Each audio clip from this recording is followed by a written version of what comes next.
يسود التعاون الجيد بين أولياء الأمور والمعلمين، يتكيف الطفل مع البيئة المدرسية بشكل أفضل وأسرع، ويكون التأثير على النتائج الأكاديمية جيداً. من المهم أن يقضي الآباء وقتاً مع أطفالهم في التعرف على المدرسة التي يبدأ فيها التعليم. يجب على المدارس دعوة أولياء الأمور والأطفال لإجراء مقابلة استقبال وزيارة قبل بدء المدرسة. عندما يكون الطلاب وذويهم من أولياء الأمور غير ناطقين اللغة الأيسلندية أو لا يفهمونها جيداً، يجب على المدرسة ضمان حصولهم على المشورة والوصول إلى المعلومات حول العمل المدرسي الإلزامي. الترحيب بالأطفال الذين يبدأون التعلم في المدرسة جديدة يمكن أن يؤدي إلى تقليل القلق والتخوف الذي قد ينشأ بينهم بسبب حالة عدم اليقين التي تسود البيئة الجديدة. يجب أن يكون الجميع على دراية بوصول طالب جديد. يمكن أن يكون ذلك أمرا حاسما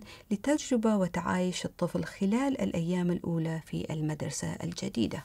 لتسهيل عملية التهيئة للدخول في المدارس، على الوالدين أن يتعرفا بأنفسهما على النظام المدرسي، وكذلك أن يكون على علم ببرنامج استقبال طلاب الجدد.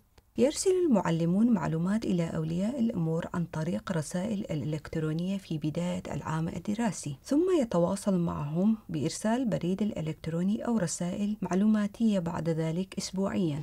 يرسل العديد من المعلمين معلومات باللغتين الأيسلندية والإنجليزية، ولكن إذا كانت أحد الوالدين تواجه صعوبة في قراءة رسائل البريد الإلكتروني بهذه اللغات، فمن المهم الاتصال بالمدرسة وإخبارهم حتى يمكن اتخاذ التدابير.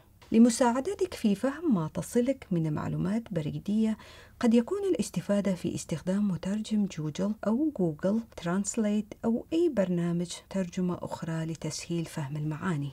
من المهم أن يقوم الآباء بتسجيل المعلومات المهمة المتعلقة بأطفالهم في المدرسة في أقرب وقت ممكن، مثل ما إذا كان الآباء يرغبون في شراء وجبات أكل مدرسية بانتظام للطفل. عندما لا يتحدث المعلم ووالد الطالب نفس اللغة، فقد تكون الكتابة صعبة، ثم يمكن إنشاء نوع من الجدار الإلكتروني بين المنزل والمدرسة، وهذا يؤكد كذلك على أهمية بناء التواصل الجيد والثقة من البداية. يحتاج المعلمون وأولياء الأمور إلى الالتقاء والحوار معا حتى يتم إيصال المعلومات التي لا يمكن تلقيها إلكترونيا من المدرسة إلى المنازل والبالعكس. يلتزم المعلمون بالسرية فيما يتعلق بالأمور الشخصية لطلابهم. في المدارس يتم تنظيم المناهج الدراسية على أساس معايير الكفاءة الموجودة في دليل المناهج الوطنية للمدارس الإلزامية. يفترض أن الاحتياجات المختلفة للطلاب مثل أولئك الذين لديهم الأيسلندية كلغة ثانية تؤخذ في الاعتبار. من المهم أن يعرف طفلك ما هو متوقع منه في المدرسة، وأن يتم التكييف مهامه إذا لزم الأمر. اللغة وفهمها مهمان للغاية. المدارس لديها إرشادات وأدوات مختلفة لتكييف الدراسة مع احتياجات الطلاب. إذا كانت لديك أي معلومات أو أسئلة لمشرف طفلك أو غيره من موظفي المدرسة مثل المسؤولين أو مستشاري الدراسة، فيمكنك دائما إرسال بريد الإلكتروني إلى هذا الشخص المعني أو الاتصال تلفونيا. ومن الأمثلة على هذه المعلومات، إذا كنت ترغب في طلب إذن لطفلك من المدرسة لفترة زمنية معينة، أو إذا مرض طفلك، أو إذا كنت قلقا بشأن تواصل طفلك مع زملائه في الفصل أو الطلاب. المعلم المشرف هو حلقة الاتصال الرئيسية التي تربط المنزل بالمدرسة، لذلك من الجيد جدا أن يأخذ كلا الوالدين الوقت الكافي لمقابلة المعلم المشرف في مقابلة الاستقبال، حيث يتم بعد ذلك فتح التواصل بين جميع الأطفال المعنية بالطفل. هناك فرصة أكبر في أن يكون التواصل جيدا، مما يرجع الإيجابية على الطفل من حيث الشعور الجيد وكيفية التعلم. من الضروري حضور طفلك يوميا إلى المدرسة جاهزا. أطفال المدارس الابتدائية في أيسلندا يذهبون إلى الرياضة مرة أو مرتين خلال الأسبوع، ويحتاجون إلى إحضار الملابس المناسبة ليشعروا بالراحة قدر الإمكان وليتمكنوا من المشاركة في الألعاب الرياضية. هناك أيضا دروس تعليم السباحة في المدارس الابتدائية، ومن الضروري التأكد من إحضار الأطفال الملابس السباحة والمناشف قبل دروس السباحة. من الجدير بالذكر إن طفلك يجب أن يكون مسجلا في وجبة الغذاء المدرسية أو إحضار وجبات غذاء مرزومة من المنزل.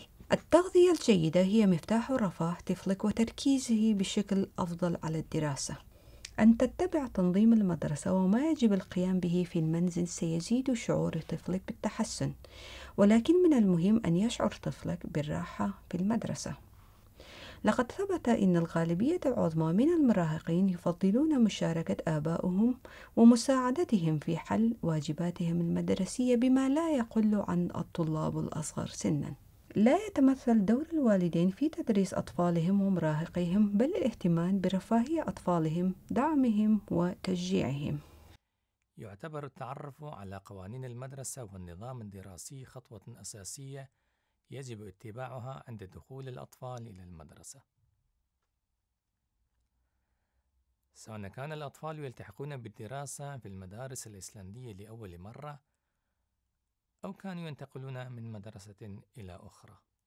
لا تستخدم جميع المدارس في أيسلندا نفس الترتيب أو الجدولة، ولكن يمكن إرسال الجداول الأسبوعية إلى البيوت بطرق مختلفة اعتماداً على المدرسة. من الأفضل الذكر رسائل البريد الإلكتروني وأيضاً كتابات خطية أو الرسائل على الورق عند بعض المدارس. غالباً ما تستخدم المدارس البرامج أو المواقع الويب لنشر جدول أسبوعي لكل فصل أو مجموعة من الطلاب، على سبيل المثال منتر أو نامفوس. هناك تظهر المعلومات حول الجدول الأسبوعي والتنظيم ومتابعة مسيرة التعلم للطلاب. كما يرسل المعلمون أحيانا رسائل إلى أولياء الأمور من خلالها. يعد جوجل كلاس روم مثالا على وسيلة أخرى تستفيد منها العديد من المدارس، حيث تتاح للمدرسين الفرصة لإضافة مواد دراسية وأوصاف للمشروع ونتائج التعلم وأشياء أخرى متعلقة بالتعلم. هناك تم ذكر بعض الأمثلة على البرامج التي تستخدمها المدارس، وبالتالي من المستحسن أن تتعرف على البرامج التي تستخدمها مدرسة طفلك. أن يشعر طفلك بالرضا لها نفس الأهمية كما النجاح في المدرسة. يحتاج الأطفال إلى أن يكون لديهم أصدقاء في المدرسة والشعور بالانتماء إلى المجموعة. أن وجود صديق في المدرسة لا يتعلق فقط بوجود شخص يلعب معه، بل إنه يؤثر أيضاً على مسيرة النمو الأطفال، وتشمل هذه التنمية العاطفية والتطور الأخلاقي، ولكن أيضاً التنمية الاجتماعية مثل التواصل البشري. ومن المعروف أيضاً أن وجود أصدقاء في المدرسة يرتبط بتحسين الأداء الأكاديمي. يعد وقت الفراغ أو استراحات الوجبات في المدارس جزءاً كبيراً من الحياة الاجتماعية للأطفال. غالباً ما يختلف التواصل بين الطلاب خلال هذا الوقت في المدرسة عن أثناء الدروس. لذلك فإن تشجيع طفلك على التعرف على الطلاب الآخرين في المدرسة هو أمر في غاية الأهمية. يسهل عليك تشجيع طفلك على التواصل مع زملائه في الفصل داخل المدرسة وخارجها. يحق لطلاب ذوي أصول أجنبية زيادة في تدريس اللغة الأيسلندية في مدارسهم، حيث يبدو أن الفهم القرائي للأطفال الأجانب بحاجة إلى مزيد من التعزيز. لذلك من الضروري لك كوالد أو والدة تدارك حق طفلك وحاجته في التعليم اللغة الأيسلندية، حيث أن الدراسة في المدارس الأيسلندية تعتمد بشكل أساسي على القراءة باللغة الأيسلندية، فلذا من المهم وضروري جدا أن يتلقى الطلبة الأجانب مزيدا من المعلومات باللغة الأيسلندية.